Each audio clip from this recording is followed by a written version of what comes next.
mathematics majors, so I read this report with an eye to the cyber aspect of it. But there's also an unclassified report that you can read. It's about 16 to 17 pages long. If you just Google unclassified report Russia, it's the first thing that pops up. And it will tell you that there were also hacks of other organizations, including the Democratic Congressional Campaign Committee. That wasn't Russia. So the Russian operation took information from the Hillary campaign, from congressional campaigns that was secret in terms of to the campaign, and then put them out into the public. And it used that to exploit and influence these campaigns. And so we can't measure that influence. We know that there was an influence. And that's why we need to make sure this doesn't happen again in 2018. And if you read that report, the unclassified one, it also shows that Russians hacked into the electoral boards of several states. So this is much deeper than what you're reading in the press. WikiLeaks is not Russia. WikiLeaks is not Russia. And Malcolm, too. A couple of years ago, the Chinese hacked the Office of Personnel Management, stole 30 million top secret files. That's right. SF-86s, a lot of our deployed intelligence assets around the world. No one started talking about the Chinese as being the greatest threat to the United States. No one started talking about the same kind of things that are discussed with Russia today. Hacking has been just a new form of intelligence collection. And I'm looking at you, Malcolm, talking about intelligence collection, intelligence professionals, but also Congressman Rohrabacher can jump in on this. We're all spying on everybody.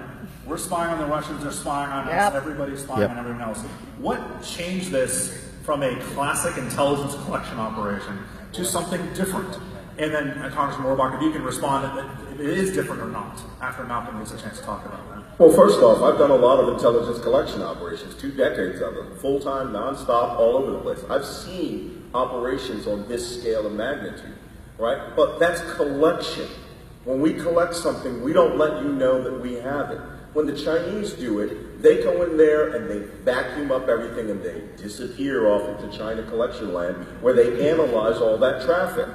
In the 2008 election, John McCain and Barack Obama's campaign were hacked by the Chinese.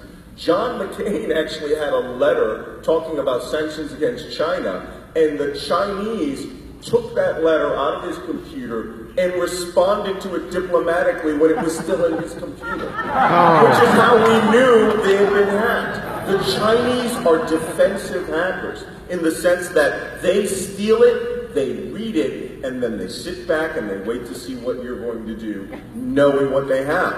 What was different this time?